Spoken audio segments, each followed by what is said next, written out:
Hi, everyone, and welcome to the Brim Fishing Project.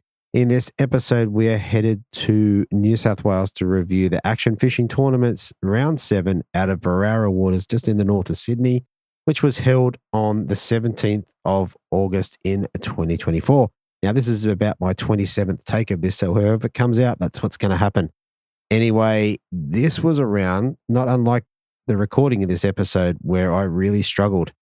Anyway, after catching no fish, I came back and Josh Richards dropped 126.5 centimetres for his 3 fish. Second place went to ABS Mlow, which is always fun to say, and with a bag of 104 centimetres. And then third place went to Cory Lean from Podium Marine Wraps. So if you haven't got your boat, kayak, or what have you wrapped, then definitely jump over there and have a talk to Cory. So before we get through all the details, let's roll the intros and we'll get straight into it. Here we go. Welcome to the Brim Fishing Project. This is where you need to be every Tuesday to find out all the latest tips and tricks to help you target brim on lures. You'll get to hear from some of Australia's elite brim competition anglers and see how they were able to achieve their results in competitions around the country. Now, here is your host, the 2019 Hobie Kayak Fishing World Champion, Andrew Deeth.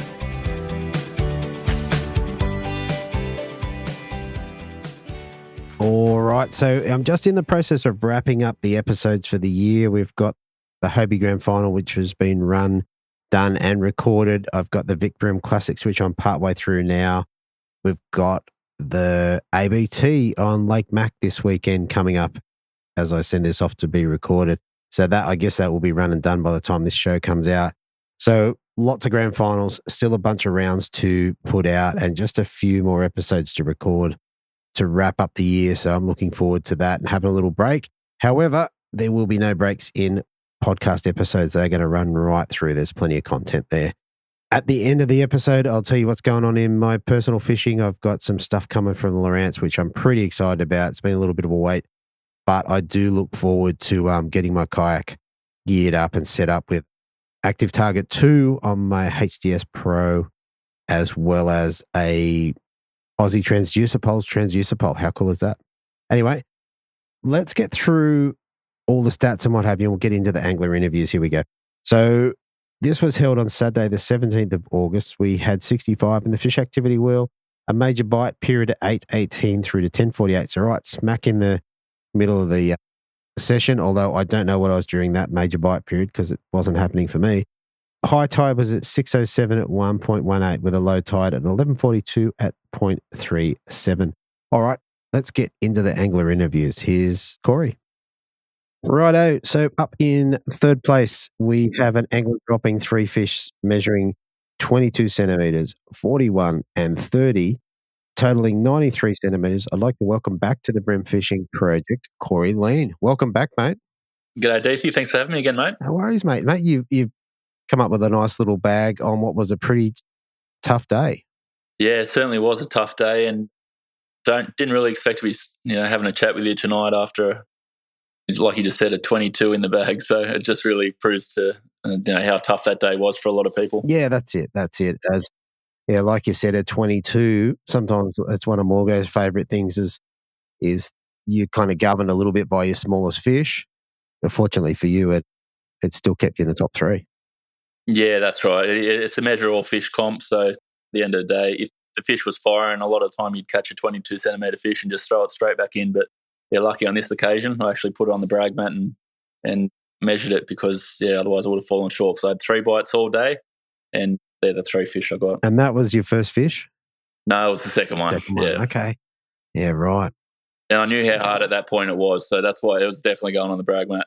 Yeah, mate, I'm a big fan of whether it's a weigh-in comp or whatever. Even if you get a small one, just throw it in the well or take a photo because you never know. Like you said, if you hadn't taken the 22, you wouldn't have got anything. Yeah, that's exactly right. And you would have looked at it and gone, I probably would have got some money. Yeah, that's true. Yeah. All right, mate. So listen, we did have a talk before and you didn't get a pre-fish. Did you do any preparation leading up to it? Yeah, no, I hadn't actually seen that place before, and my preparation involved studying the wrong river. So I actually, for some reason, thought the comp was up Cowan Creek. So that goes to show the extent of my preparation. Okay. Yeah, it wasn't until I put in the GPS and I'm thinking, that doesn't sound right, and had a look where it was and thought, oh, you idiot. So anyway, off to Berowra Waters I went instead of Cowan Creek, and had a look in the van that night as to what the place looked like, and that was it. So, and that was it. That was it. Okay, so then what did you tie on? I had a few things tied on. I actually had 6 rods on me that day because I didn't really know sort of what was going to be firing up there. But initially there's the old squidgy flick bait, had one of them on. I had a mini muss on. I had atomic cranks in both the deep and the shallow, and a grub I think I had on. Yeah, a 3-inch Z-Man grub. Okay, so a bit of a mix. Yeah. All right. So leading out, where'd you go? You got 3 fish, so let's start with the number one. How'd you find that one? Yeah, so initially I was trying to, when I saw how far up the boat ramp was, initially thought this time of year that was probably not going to be I tried to get as far away, basically downstream as I could towards the main river. So, yeah, headed down there, just searching along the banks and pontoons and boats, and, just didn't really find anything. And, travelled all the way down, and then the wind started to pick up a fair bit, and by this stage it was about, I think it was like 10:15 or something like that. So, and the current was running, basically by the time I turned around, the wind and the current will be punching back into it. So I decided to make a run back to the boat ramp, basically, like towards that direction, and stopped in a bay on the way back. And by this time I'd tied a crab on, and I just started throwing at some rock walls and bouncing it down the rock walls till about 4 metres of water, and that was the first fish. And that was would have been about 20 to 11. So, wow. Yeah. Which one was it? That was 30. The 30. Okay, so decent fish. Would have been happy to see it. Yeah, I was, because I would have put money on it at that stage. I was donutting, so I was pretty happy to see that one. Fair enough. Okay, so that's on a crab. The second fish, how'd you go with that one? Yeah, it was actually, it was probably only 15 minutes later in the exact same spot. Yeah, same technique, same lure, everything. And then, just sort of, I actually was speaking to Glenn Allen. He was just a little bit further up from me. He goes, yeah, that just seemed to have come on a little bit. And I thought that might have been the case. But, after that next fish, it sort of died off again pretty quick. So, okay. So you had a huge flurry of 2 bites? I had a huge flurry. Yep, 2 monsters. And basically, from what I can understand, just bouncing crabs down the rock walls. Yeah, just really, really slow, like just to the point that, you just sort of, every knock that you felt as you were bouncing down the wall, you just let it sit there for up to 10 seconds and then just drag it a little bit further and just wait till it got right down the bottom and then just leave it sitting there. And, do it all again. Yeah. Do it again. Now, although there was current, I assume there wasn't a lot of current. So I'm picturing you headed nose up into the current. No, I'd actually just hooked around a little point, and I was in a little bit of a reprieve from the wind and the current. So I guess it was creating a little bit of a back eddy. I don't know if it was, it was a bit of a protected zone from the wind anyway. So just sat in that, and that's where those 2 came from. Okay, cool. All right. So then you got one more good fish. So tell us about that one. Yeah, that was probably about 12, just before 12 o'clock, I think. I was heading back, there's a couple of boats right near the bow ramp, and I was just going to make my way back up to them and start fishing those. But as I was heading back, I saw one more little bay, so I decided to tuck into that. And basically the same sort of positioning out of the wind and sort of current as I was on the last point. And, same thing, just threw it in and right up tight, actually, this time. It was only in the water for a few seconds before it went tight. And, that's where the good one come from. So I actually didn't think it was as good a fish as what it was. It was actually pretty docile. Okay. But, got it out and, 41 tip. So, yeah, nice. So solid fish. So how was the condition of it like? Was it a kilo? Oh, yeah, it was a fat. I reckon it was probably, it would have been more. I reckon 1.1 at least. Yeah, really fat fish. Yeah. Yeah, nice. Really, really heavy. Just didn't give me much of a fight. Okay. Which is good. So 3 fish on crabs. What sort of leaders were you running? What I had 6 pound, I think. Yeah, FC Rock. No, not FC Rock. The V Hard, sorry. I had 6 pound. Yep. Yeah, that was across all the rods. Okay. All right. Very cool. All right. And like you said, unfortunately, you're able to come back. I remember seeing you at the weigh-in before the presentation, and it's like, I've got a few. I got a 20, I think 22, and not expecting much, but then got called up to the podium. Yeah, definitely did not expect to be called up there, mate. Anyway, like I said, it pays the way all the fish, doesn't it? It really does, mate. It really does. To pay to measure them, you just never know when you're going to need that little bit more. So yeah, that's right. It wasn't actually till I heard them call fifth place and what the measurements were. I was thinking, oh, geez, I'm pretty sure I was more than that. And that's it. fourth place and then next third. I was like, okay, thanks. Oh, there you go. Yeah, no, you take them when you can. Exactly. All right, mate. So you're a sponsor of this series with Podium Marine Wraps. Now, anyone that's listened to the show would have heard of a couple of ads that we've done for you.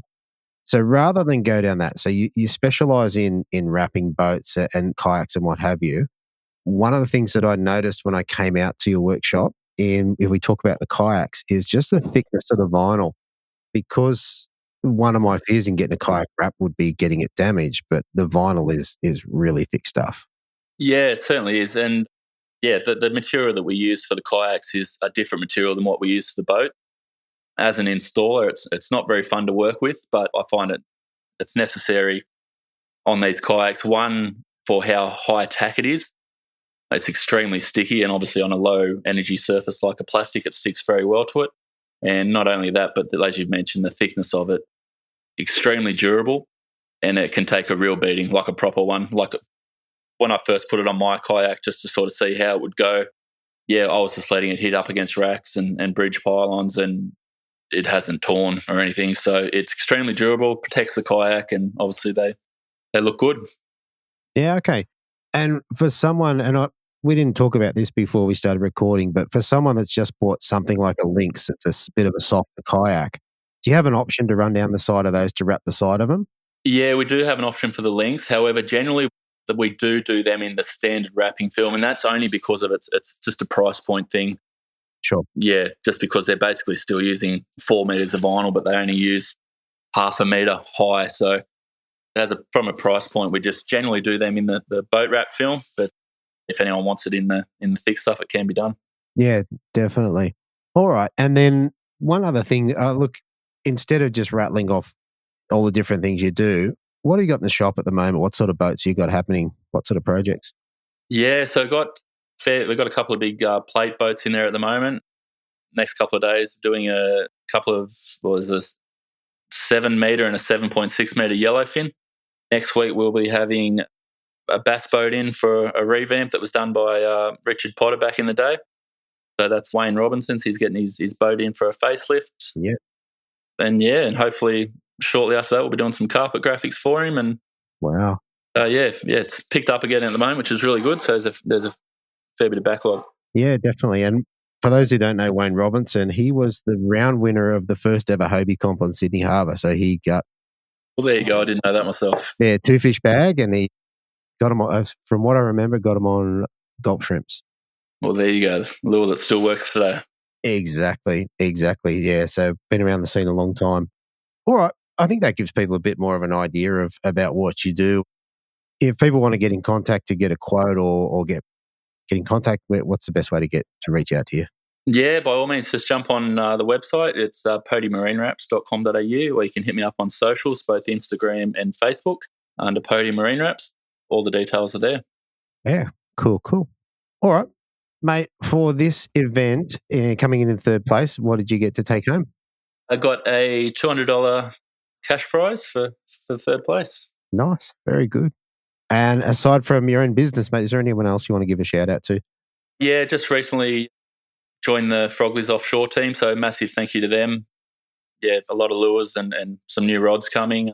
Yeah, it's just fantastic. They support a lot of anglers, and it's been really good to see just what they do for them. And I've run Samurai rods ever since I've been in the tournament scene now, and I bought them off my own bat, and that's purely because I think they're absolutely fantastic rods.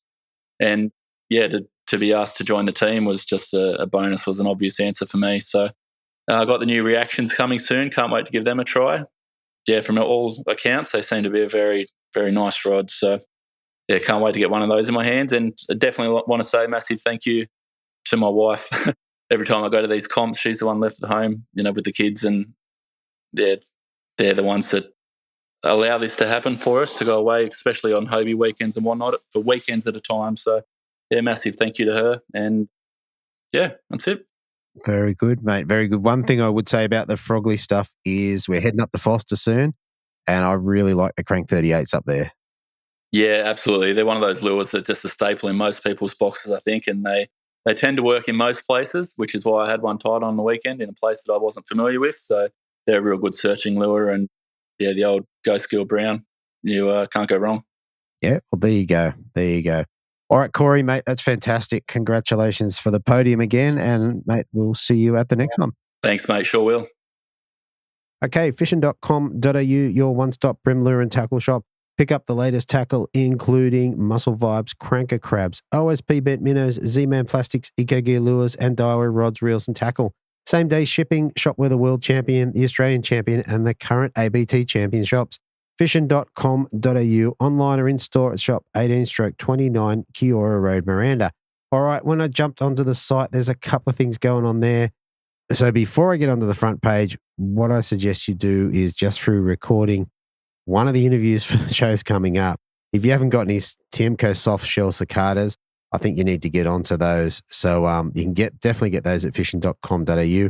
On the front page of Adam's shop here, it's all about zip baits, or mostly. We've got the zip bait Camson Junior Deep Runner, the zip baits ZBL Lead Bomb. So I'm not familiar with that one, as well as zip baits Zoea Lipple.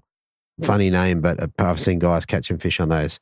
So how cool is that? And then down the bottom, there's two other things that I'm pretty keen to have a look at. So the Jackal Sizen, which is the cicada style lure, and of course the Pro Lure Hybrid Shrimp. Can't go past those. Anyway, fishing.com.au. All right, so coming up in second place, dropping three fish for 36.5 centimetres, backing it up with a 32.5 centimetre and a 35 centimetre, giving him 104 centimetres. I'd like to welcome back to the Brim Fishing Project the finesse angler, ABS Mlow. Thanks, Andrew. Thanks for having me back, mate. No worries at all, mate. I've got to say your name is my most favourite names to say, Mlow. It's probably the hardest one to say as well. Oh, mate, once you get it dialed in, it's kind of cool. It's easy to say, it's hard to spell. Don't ask me to spell it, mate. I've got nothing. The only other name I like a lot more, or not, maybe not more, is Dane Tamagotchi. It's not really his name, but it's another fun one. So there you go. All right, mate. Listen, you are having a great run, mate. This has been a great, I think, first season for you. So yeah, I'd like to say, I guess, congratulations. And yeah, you're going really well. Really appreciate that, Andrew. I've been putting in a lot of time on the water, that's for sure. I've been heading out every weekend, sometimes twice on the weekend when I've got the chance. And it's really helping me tune in these brim and learn new techniques. Yeah. And also, so in your intro, I've said you're the finesse angler. So that's your YouTube channel.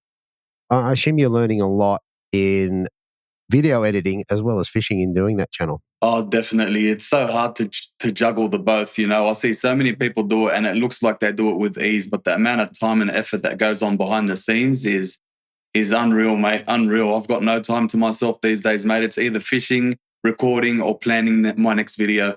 Yeah, I can believe it. But, mate, it's coming up really well. And even in the short time that you've been doing it, mate, you can see the progression in everything that you do. So I think that's really great work. Yeah, I appreciate that, Andrew. I am seeing some results out of it, which is always great. Yeah.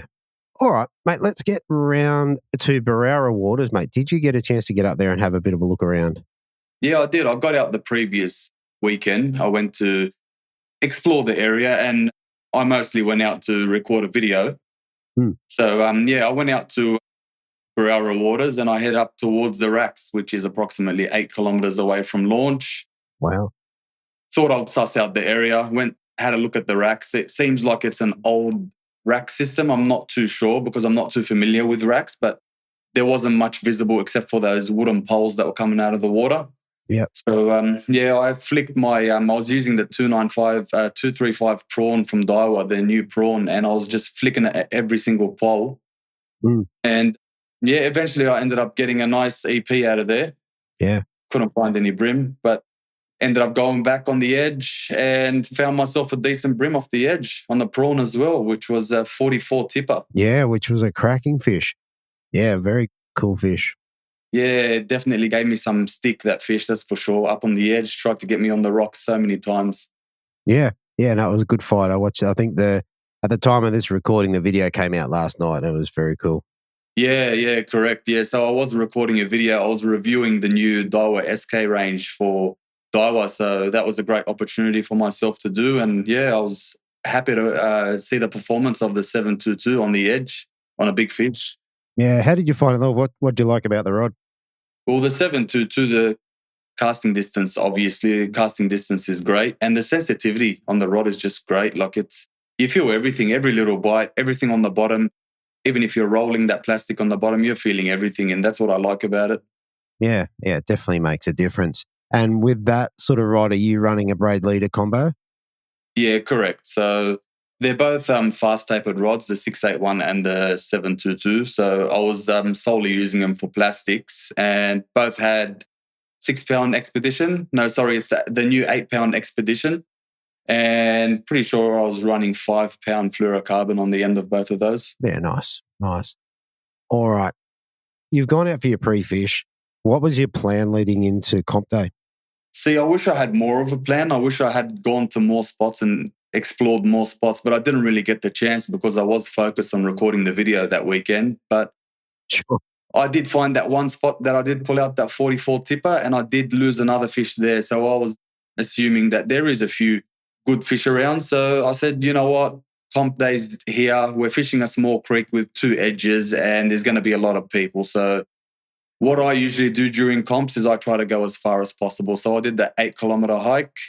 I'm pretty sure we had that high tide in the morning at 7 a.m. So it would have only just started to run out, maybe not even halfway, 15 minutes in, it would have slowly started to run out. So yeah, it took me approximately an hour to get there towards the rack. I went out towards the racks. There's a nice little edge there before the racks, and same game plan as my pre-fish, just decided to use some plastics firstly, see if I can get anything off the edge. Had a couple of casts with the prawn, and I'm like, you know what? Why don't I just start off with a crab? Maybe get myself a big fish straight away. And I've never fished crabs off the edges, so it's something new to me. I've been hearing of it lately, and I thought to myself, you know what? Why not? If I can perfect that technique, then you're surely to get some big fish, especially on the crab. Yeah. Yeah, so I continued on with the crab I got there at about approximately 8 a.m. So from 8 a.m. to 8:30, not even a bite on the crab. So I decided to throw on the Daiwa Spike 44 in the EXDR. Had a couple of casts, and I ended up hooking on to my first fish, which was a 36.5 centimeter brim. Wow. Good start. Yeah, especially on the Spike 44, the crankbait. I wasn't expecting it. I was just trying my luck on the edges. There wasn't much of a deep edge. So I thought to myself, we'll have it bouncing off the rocks and cause a bit of a commotion. And yeah, surely it worked. Yeah, nice. Nice. And what color are you liking in the spike? I think it's the brown Suji. Okay. Yeah. Yeah, it's just a very versatile color for myself. I like more of those natural colors. Yeah, right. Right. Okay. All right. So continuing on from there, how did you go about getting your next fish? So I took out the trebles from that fish, and one of the points on the trebles was snapped. So I said to myself, I'll retire this lure for now and we'll move on to some soft plastics. Okay. Yeah, had a flick around, and I was working my way towards the ramps. I was working my way upstream, and I said to myself, I'll work slowly upstream and hopefully I'm not too far away from the ramp by the time the comp's done. So worked my way up. I was still on that same little stretch of edge, and within half an hour, I ended up getting my second fish, which was only a small one. So yeah, I think it was only about 25 centimeters, 26 centimeters, and didn't think much of it. I thought, it's a tough day. I'm going to take a photo of it. Otherwise, I might lose out on a third fish. So I did. I took a photo of it and released it. And within 5 to 10 minutes, I caught my 32 tipper. Yeah. Yeah. Nice. Yeah. So that one was on the 235 prawn in the red herring color. Red herring. Okay. Why did you choose that color? Because the red herring's my favorite color in the Flick 295. So I thought I'll give it a go in the prawn as well. And yeah, surely it produced. Very good. Very good. Okay. So you must have 3 in the well now, but one little one. Yeah, one little one that I needed to upgrade. Okay. Tell us how you went about upgrading. Yeah, so I got snagged a fair few times, had to change that prawn and re-rig and, go through all the hassles of fishing structure. But we ended up sticking with the prawn, we went with the same color, red herring as well. And I was flicking my way down the edge and ended up catching that 35.5 centimeter brim. Yeah, so solid fish. So that was on the prawn as well. What jig head were you running in it? I was running a 1/16th because the edges do vary in depth in that system. And where I was fishing was between 3 and 4 meters. And I thought to myself, if I do go a bit deeper, at least I'll have that weight to get down deeper. And that's what I stuck with all day. Okay. Now, the red herring color that you like, can you describe it for me? Because I don't know what that is. The red herring color it's like a light, how do I explain it? I haven't got it in the top of my head. It's like a clear greenish color with some speckles through it, I'm pretty sure. Yeah, I'm looking it up as we speak. Yeah, it looks like it's a green color on top with like a red speckle through a clear underbody. Yeah, correct. It's a very nice color.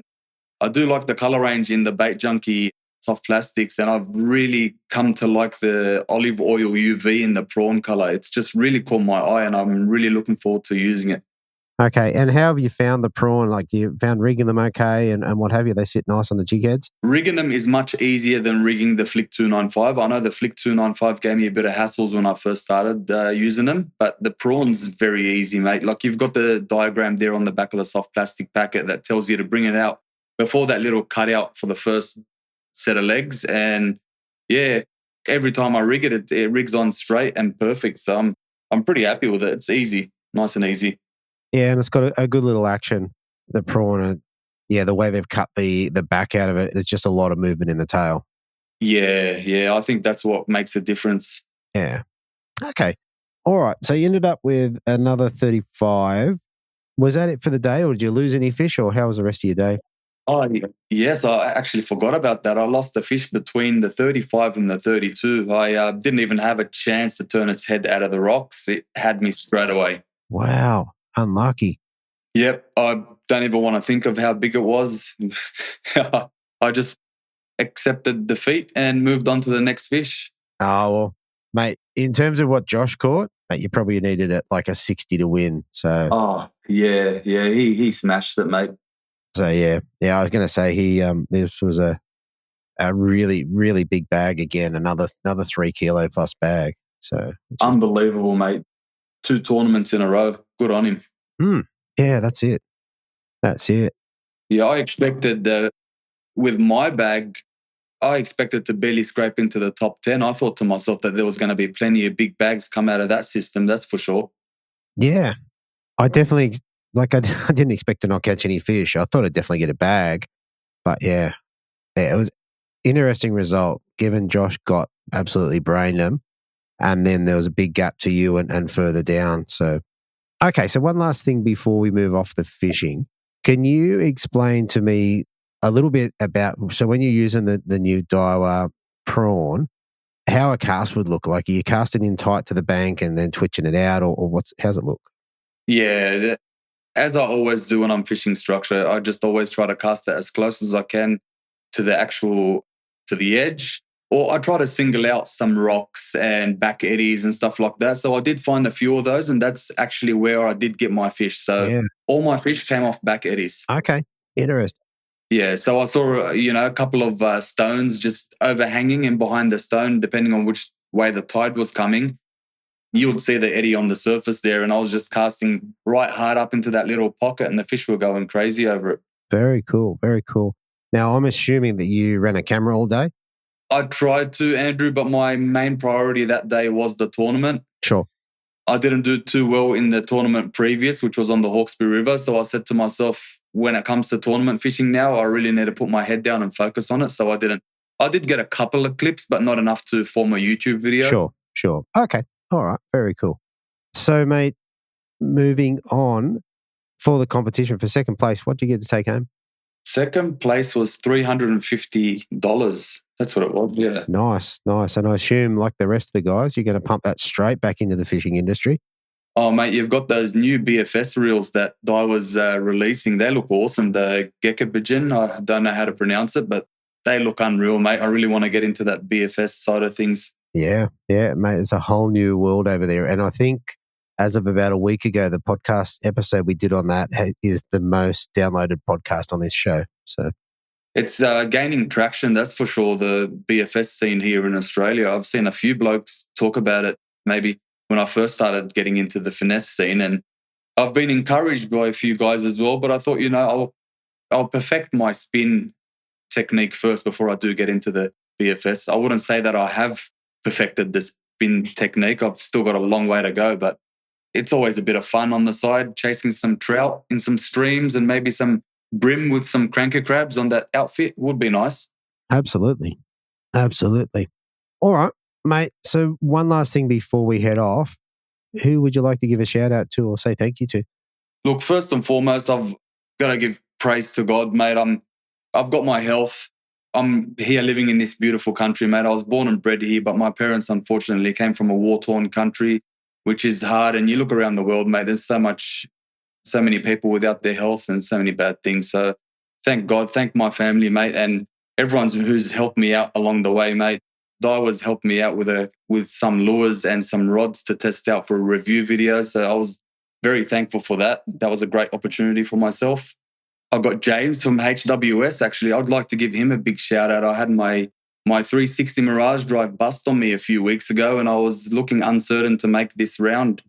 And he fixed it within a week. He sorted me out, and I was back on the water. So I really got to give him a big shout out. Yeah, absolutely. Yeah, Adam from fishing.com.au, mate. I ordered a whole bunch of prawns maybe a couple of days before the tournament, mate, and it was there the next day, mate. Always there at our service. He's great. Exactly, mate. Exactly. And you would have got the deal they got going on at the moment, which is buy 3, get 1 free, something like that, which is pretty cool. Yeah, it was good to stock up, that's for sure. Definitely. All right, mate. Listen, I want to thank you for coming on again. Congratulations on your result in this comp and also your YouTube channel, which is going gangbusters. So, mate, well done. And I'm sure we'll get to talk to you again soon. Appreciate that, Andrew. Thank you so much. Thanks, mate. See you, man. All right. If you're in the market for a new fishing kayak or looking to make some upgrades to your existing kayak or possibly looking at fishing kayak fishing tournaments, then HWS is the place to go. They have a full range of Hobie kayaks and stock all the latest kayak accessories and are really dialed in when it comes to the best kayak fishing setup for the casual fisher and the tournament angler. hws.com.au, online or in-store at Shop 3/638 Pacific Highway, Belmont. James offers free delivery on Hobie kayaks across all Greater Sydney, Central Coast and Hunter. And now, for the last couple of months, they've had specials on Hobie passports, so the 10.5 and the 12 under 2K. Now, I know James has got a couple of other extras to go with this. So definitely, if you're looking for that and you want to get just a little bit more, you might be able to get 2 Christmas presents for one. Definitely head over to hws.com.au and have a talk to James. The other thing they've got there is they've got just a handful of the Hobie Kayak Australian Championship tournament boats. So these are decked out with all the bits and pieces which you can hang on to, which includes power poles, live wells, sounders, all that sort of stuff. Or you can strip them back to a basic Hobie compass. Either way, they're going to be bargain price for kayaks that have been on the water for just 4 days. So get in touch with James at hws.com.au. All right. So then finally coming in first place, I have an angler dropping 3 fish for 45 centimetres, 40 centimetres and 41.5, giving him a total of 126.5. For the second time in a row, I want to welcome back to the Brim Fishing Project, Joshua Richards. Welcome back, mate. Hey, mate. How you going? Mate, you are on fire. You've had a cracking little run here with some, not just wins, but massive bags. Yeah, definitely. There'd been some good fish around the winter, so been loving it.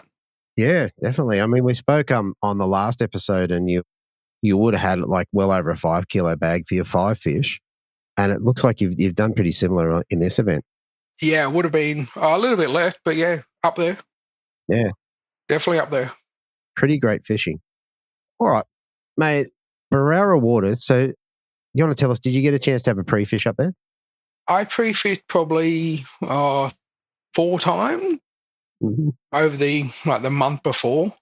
Just having a look around and that. I'm lucky I knew the waterway a fair bit before, like fishing it over the last 10 years or so. But I normally fish it in summer, being a more of a pontoon bite and just a fun day fishing. Okay. So fishing at winter is a bit different. But yeah, over the pre-fish, I went all the way out to Bar Point, which is like 15 k's.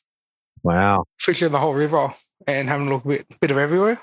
Wow, that would be a hike in a comp. Yeah. That would be, I don't know, that's a lot of paddling. Yeah, only a little bit. Even like a day fishing at the good day out. But you make the most of the time you have on the water, so why not? And definitely. And how'd you go on your pre-fishes? Did you get into them?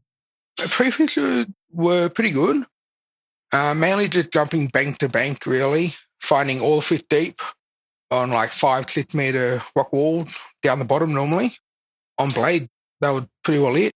But the water temp, like the first 3 times we went out, pre-fishing, it was like that 13 degrees. It was very cold, and that cold snap was still around. But the last time I went out pre-fishing, I noticed the water temp came up a couple of degrees, sitting at that like 26.5 degrees. Right. And fishing like the same deep of wall, they were a bit more timid. They weren't there as such. So the last hour, I decided to just roll a crank on some shallow wall that I didn't actually get fish on, and I've like not seen fish on. And within the last hour, I had like 15 fish. Wow. So that proved to me that that water temp coming up, they've obviously moved higher on the rock walls and given me something to look at. Yeah, definitely. That sort of kind of gives you a heads up for the comp on what could be. Well, definitely, yeah. Especially, like, don't get me wrong, it's still cold, but even the temperature in general, like, jumped up a fair bit. And the morning dark cold, the night dark cold. So with that water temp coming up, I thought they've got to be somewhere. Yeah. I remember we did the last interview was like a week or so before the round. And I remember you said to me, make sure you bring your jackets and stuff because it's going to be cold. Yeah. And it really wasn't. Like it was comfortable. It wasn't. Yeah, I was in a t-shirt and shorts in the morning where 2 weeks before I was in Ugg boots, 2 pairs of trackies, the jumper all day. Oh, wow. I mean, I wasn't quite in t-shirts and shorts, but it was pretty comfortable. Yeah, definitely. It was nice to get on the water. Like I even put my feet in the morning, like where the last 4 weeks before that, I wouldn't even get my feet wet. Like, yeah, right. Wow. So wow. It was good to have it warm up a little. Yeah. And one more thing before we get into comp day. So you'd been fishing sort of that 5 to 6 meters and then you noticed a move up in the water column. What were you thinking was going to happen comp day? Where do you think you were going to find them? Comp day, with that like change of me finding them up higher on the rock wall, I instantly put in a plan of I'll just go to hit rock wall that are shallow, take a massive gamble knowing that, thinking where they should be, really. Yeah, right. And fishing rock wall that I hadn't fished before because I hadn't caught fish on them because they were shallow. Okay. So I took a massive gamble and it paid off. Like, it's really paid off. Yeah. All right. Cool. All right. So let's roll into comp day. So Saturday morning, not as cold as we expected. Tell us about how your day started. Saturday morning we launched. I pedaled straight out into like the main little river with all the boat holes everywhere. And there's a bank that I like to fish behind the boat hold. And over the last 10 years, I probably caught 10 or 15 like mid 40 centimeter fish off it. Just hold big resident fish. And funny enough, 2 weeks before, I caught a 47 off it. Wow. But pulled up there and there were people everywhere. Like there were 5 people within 150 meters. Yep. Which I knew what was going to happen. But I thought while the tide was good and early morning, try and get in there before. But yeah, that didn't work out. So I made the big pedal up to Bonnet Bay, which is maybe 7K up. Like at the fair way up, there were only like 2 of us up there, 2 or 3 of us up there in the end.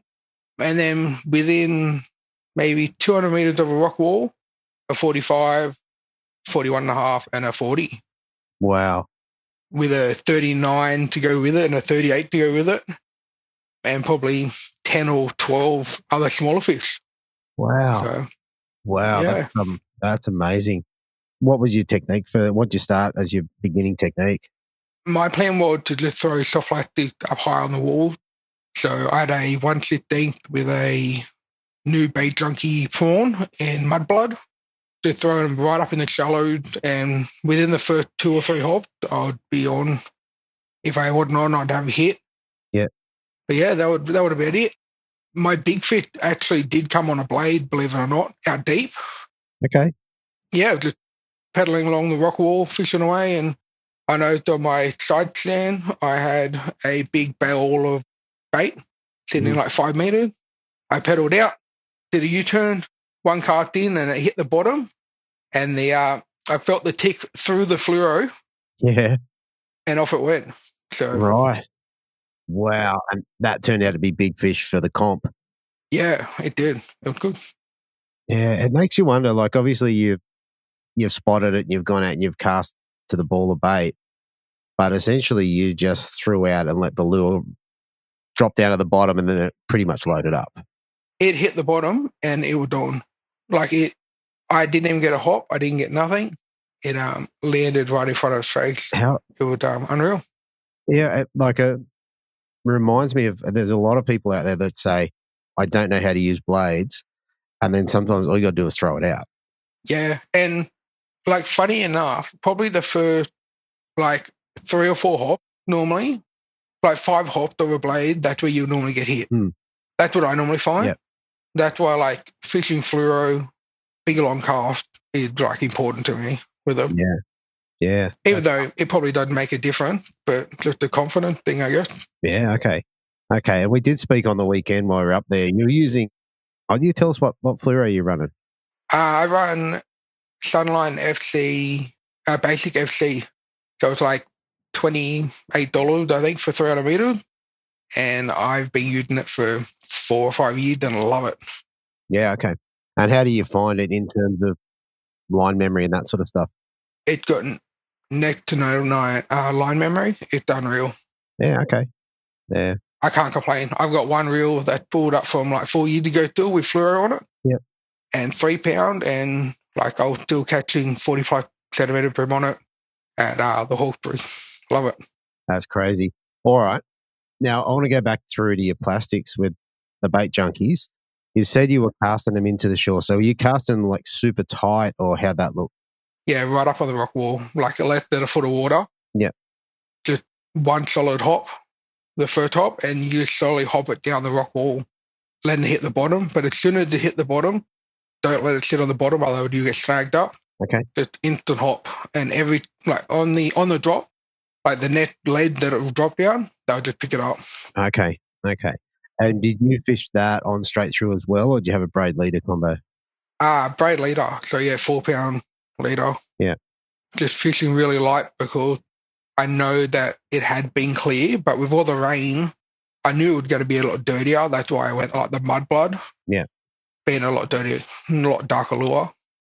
But still, I would like 4 pound well and truly enough to pull fish out of it. And like the last 4 weeks pre-fishing it, I haven't been done by fish at all on 4 pound. Wow. And like 47 centimetres down the rock. And yeah. Crazy. Been good. Yeah, that's absolutely mental.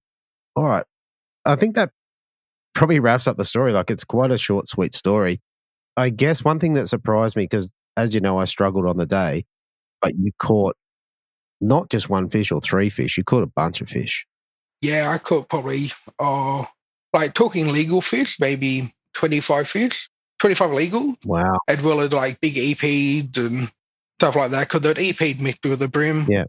Yeah, and then I just slowly pedaled back. Yeah. Like not really fishing on the way back. But yeah, having a chill day on the way back. Well, good. Yeah. Loving life. All right. Yeah, pretty well. Look, another question for someone that might be new to it and they're going to head out. Somewhere in the Hawkesbury, doesn't have to be there.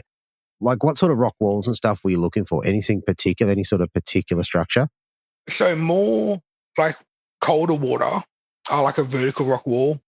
Something that the rock will actually fall further into the water so that rock will continue down deeper. Like I was saying, like anywhere from like 5 to 7, 8 meters of water. Yeah. And you still have that rock formation down on the bottom. And I was finding the bigger fish to sit deeper on them. Mm-hmm. But on the weekend, I would have been fishing like my 39 centimeter fish came out of 800 mil of water. Right. I was sitting in 800 ml of water, casting up onto nothing, onto a rock wall, and it was just sitting up there, feeding away. Yeah. So they'd obviously moved up into the shallow, which I don't think many people thought about, being very cold. Yeah. Coming into it. Yeah, that's really interesting.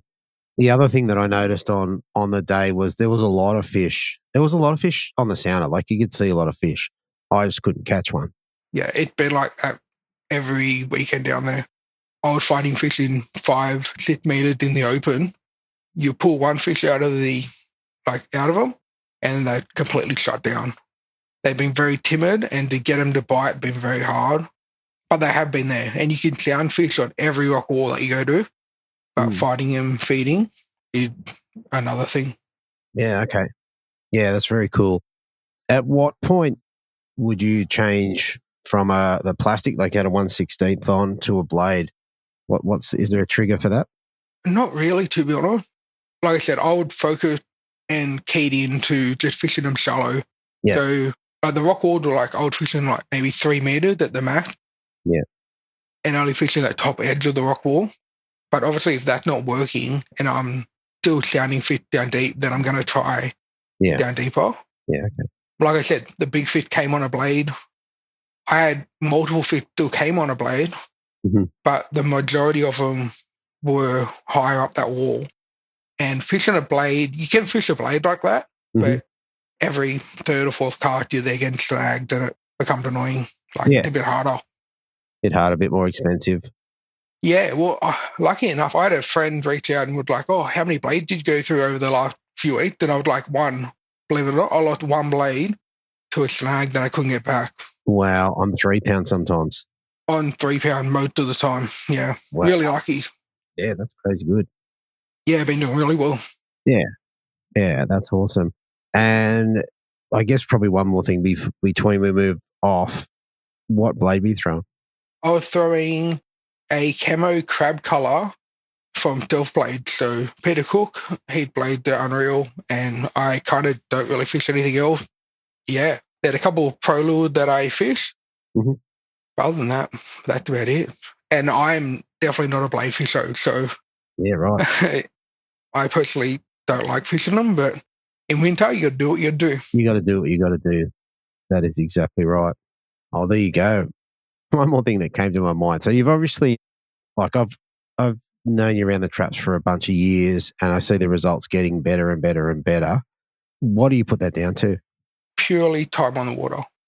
So I started fishing the ABS back in the day, and sitting that top 10 consistently. But again, I was fishing 3, 4, 5 times a week. Yeah. And putting a lot of time into it. That lasted for a few years, then things get in the way and things come up, and I didn't put as much time in. But yeah, the last year I've gone through a bit of stuff and focused on myself and rebuild myself, and now putting a lot more time into the water, and it paid off. Been paying off really well. Yeah, well, I mean, look, 4 pre-fishes on that system is pretty decent. That's a pretty good effort. Yeah, it's a bit of time put on the water. And I'm talking not go out for the morning, spend 3 or 4 hours. Most of them have been sun up until sundown. Yeah. I'm getting off of the water 4:30 or 5 o'clock. Yeah. So it's cold when you go out, it's cold when you come in. Definitely.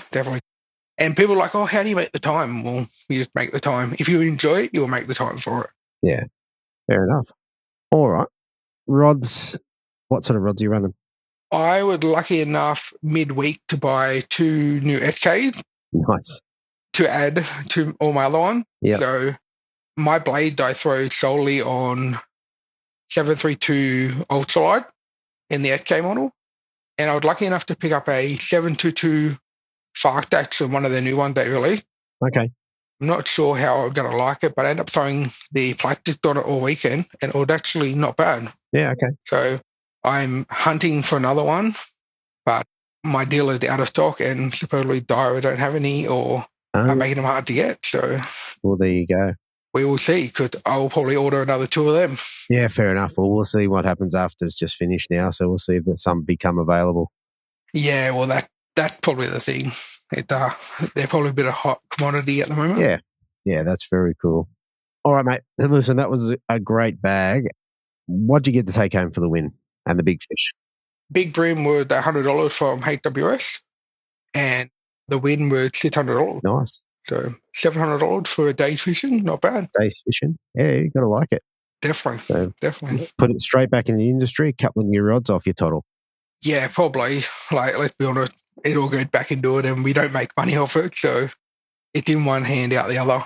So yeah, that's beautiful. All right, mate. One more thing before we head off. Is there anyone you'd like to give a shout out to or say thank you to? Again, just the boys that have like kept me motivated to get back into fishing and helped through the tough times. Like, I can't thank them enough. And the handful of boys that know who they are. So it's hard to get out and get motivated when you're not in a great mental place and like financial place as well. So it's been good to get on top of things and make the most of what you can. That and just Steve from Tackle Addiction, like, will help out with whatever he can with everything.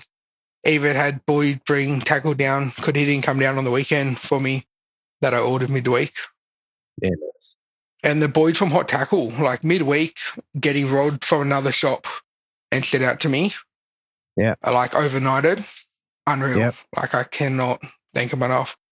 So helped out a lot on the weekend. Oh, very good. Very good. You got to take home the bickies, mate. I did.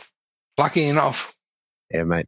That's all really good. What I would say is to me, from the outside looking in, it looks like a lot of hard work and persistence and practice time on the water is what's getting you these great results. And mate, congratulations for that. Yeah. And that's all I've been asked 20 times over the last month or two. And I'm like kind of sick of saying it, but everyone's like, oh, how are you doing it? It's like, spend time on the water. Yeah. Like, and people are like, oh, the old question, oh, what are you using? How are you getting them? Like, where are you going? It's like, I can't tell you that because every day is different. Spend time on the water, read the water, and, you'll be able to go get fish. And I can't tell you if they're going to be fit there today or tomorrow or that. And, we all have good and bad days, but time on the water is, like, key to being someone well-rounded. Yeah, and one thing I would say too is you talked about sun up to sundown, and I haven't done that a lot for a few years. But when you do that, you see the full cycles of the tides and everything. Like, you might have a really rough morning. You might not get any fish till 1 o'clock, and then you'll brain them all afternoon, and you see everything. Definitely, especially fishing 4 weeks in a row, you get obviously both ends of it. So you get like an early morning high, a late high. And that's why I was lucky enough to be able to fish through the tough times and know where they are. And lucky enough on that last hour of the last pre-fish, finding them up higher on a tide that would like coincide with the start of the comp kind of deal. Yeah, maybe that's the critical thing. Maybe. Like, I can't tell you. It's a hard thing. And like I said, like I was talking to a mate of mine, he was fishing 4 pound, I was fishing 3 pound. Like, is that a critical thing as well? Like, I don't know. I can't tell you. No. All right, mate. We're going to leave it there. Thank you so much for coming on again, and good luck in the next one. Thank you. The next one will be Fotta with the Hobies, so see how we go. I haven't fished it in like a year and a half, but I hope to get up for a pre-fish and have a look around. Yeah, mate. Bring some heavier leader. Yeah, nah, probably not. Fair enough. We'll see after the end of it. Yeah, we'll see. All right, mate. So, all right, have a good night. You too. All right, so there you have it, everybody. What a great round. Interesting stories, and Josh Richards just absolutely amazing at this point. Moving forward, what I was talking about is over the next, hopefully, week or two, maybe by the next time I do the next show, or maybe not actually, I'll hope to have the Active Target 2 on the kayak, and I'm looking forward to running that through its paces. We could potentially get in 1 or 2 of the Lowrance pros to have a talk about it and help people get on their way with this sort of technology. Either way, I'm looking forward to it. I hope to get some videos and things happening to show people what that is all about. With the 40-day challenge with the yoga, I've got to confess, I struggled a bit in the back end, but I did do it last night, and I have a spot set aside to do it tonight. So we're still persisting even with a little bit of failure. the hard challenge that I did a couple of months ago, or about a month ago, where I do 10 days straight of 5Ks walking, except for the day where I did 8Ks because my phone played a trick on me. I'm going to do that again. That changed things for me a bit. I felt a whole lot better with just 9 days. 9 days, I just had this amazing moment where I went, how good do I feel? I feel better than I felt in a couple of years. 9 days of walking 5Ks a day. Doesn't seem like much. Anyway, so that's what's going on there. And you know what? I think I'm going to leave it there. Look, I look forward to talking to you next week. We'll see who the winner of the ABT Grand Final is. If the interviews come together, that will be the show. Otherwise, there's heaps of other shows to come, heaps to look forward to. Rolling into Christmas. And I did forget about the collective. We've got a live stream on Thursday this week coming. And I've also got an extra special one halfway through December for those who are interested in something just a little bit different. So definitely to be part of that, head over to brimfishingproject.supercast.com and get yourself signed up and you can join in the crew. All right, I'm going to leave it there, roll the outros, and I'll talk to you again next week. Thanks for tuning in. Thanks for listening. Hopefully you were informed, inspired, and entertained. If you were able to learn something or just enjoyed listening, please consider subscribing and rate us on your favourite podcasting platform.